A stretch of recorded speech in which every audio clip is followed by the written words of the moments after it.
Los libros prohibidos de la Biblia que están prohibidos en el mundo.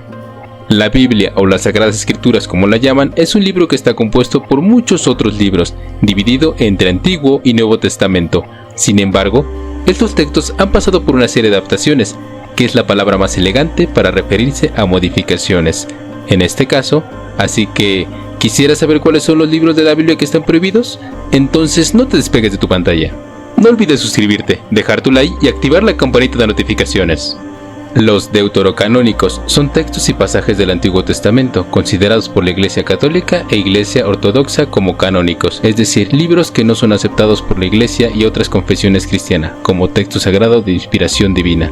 Además, estos textos y pasajes no están incluidos en la Biblia hebrea. Estos textos y pasajes, muchos de los cuales escritos originalmente en hebreo, aunque algunos en griego, arameo o en la combinación de los tres, aparecen en Septuaginta, la cual es la Biblia griega, datada de los años 280 a.C. y 30 a.C.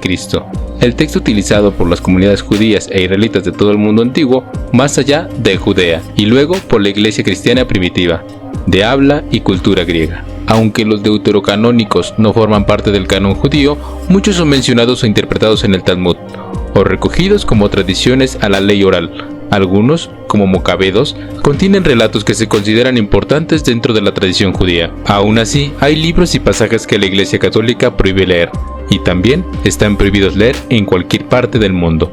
Por ejemplo, el libro Tobit.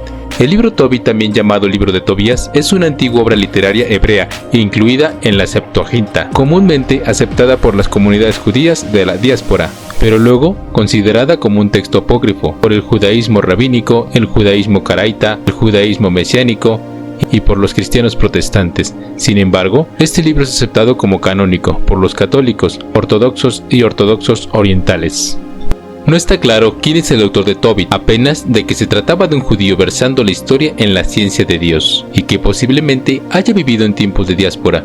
La fecha y el lugar de la composición son dudosos. Algunos afirman que el escrito fue en Egipto, entre los siglos 4 y 3 a.C., mientras que otros autores se inclinan por el siglo 2 a.C., aún comienzos del siglo 1 a.C.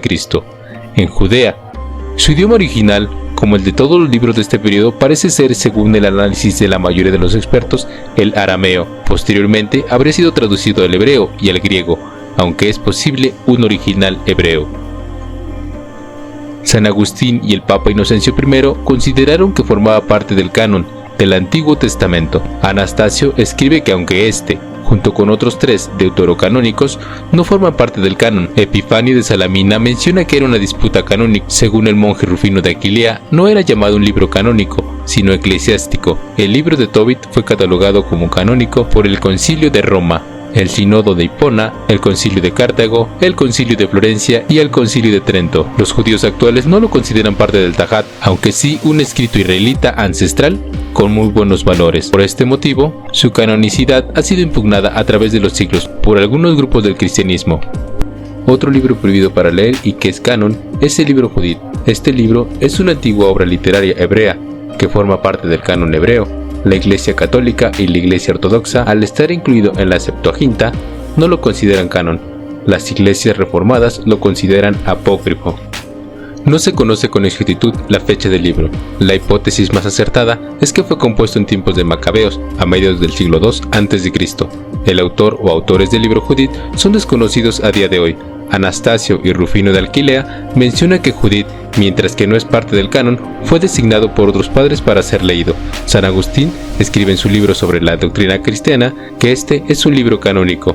El Papa Inocencio I envió una carta al obispo de Toulouse citando el libro Judith y otros libros deuterocanónicos como parte del canon del Antiguo Testamento.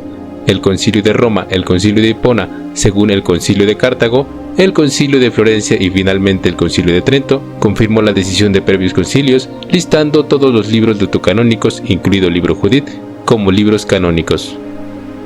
Hey, si te está gustando el video, no olvides suscribirte, dejar tu like y darle a la campanita de notificaciones para que te avise cuando subamos nuevos videos.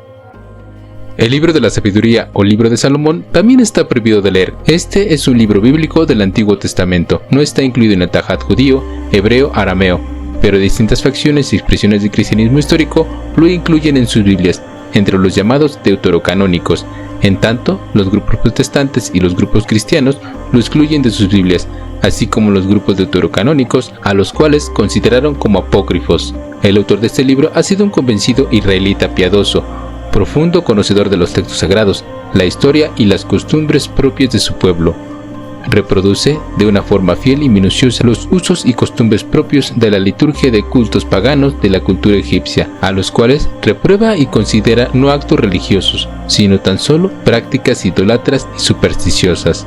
Melitón de Sardes, del siglo II después de Cristo, San Agustín y el Papa Inocencio I consideraban que la sabiduría de Salomón formaba parte del Antiguo Testamento.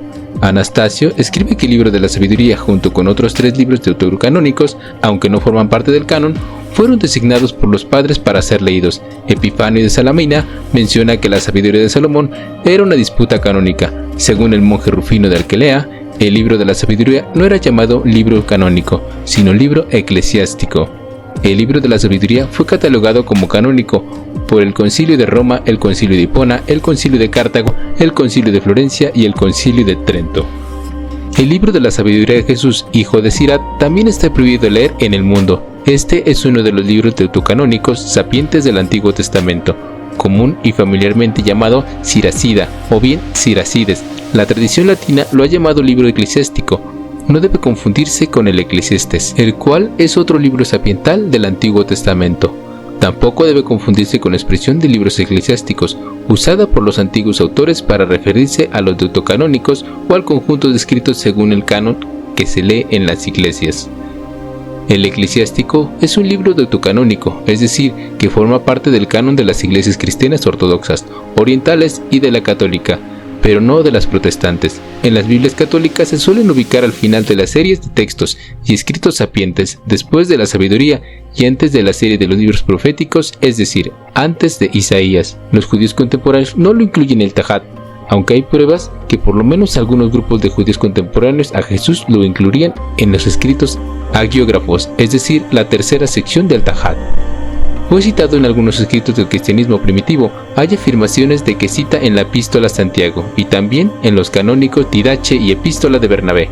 Clemente de Alejandría y Orígenes lo citan repentinamente como libro sagrado. El catálogo Chaltejam, el Papa Damaso I, los concilios de Hipona, el concilio de Cartago, el Papa Inocencio I, el segundo concilio de Cartago, el concilio de Florencia y San Agustín, todos lo consideraron como canónico, aunque Jerónimo, Rufino de Alcalea y el Concilio de la Odisea lo clasificaron como un libro eclesiástico. Los cánones apostólicos no reconocidos por la Iglesia Católica declararon venerable y sagrado el libro eclesiástico. Finalmente la Iglesia Católica confirmó los concilios anteriores y declaró era un libro canónico en 1446 durante la cuarta sección del Concilio de Trento. Hay muchos más libros que sacaron de la Biblia y siguen estando prohibidos para leer en el mundo. Pero ¿tú qué piensas? ¿Por qué razones piensas que la Iglesia Católica ha querido eliminar esos libros y que no vean la luz del día? Déjamelo saber en los comentarios. Gracias por quedarte hasta el final del video. Esto sería todo por el video de hoy. Si te gustó, no olvides dejar tu like y suscribirte para ver más contenido. Me despido y nos vemos en un próximo video.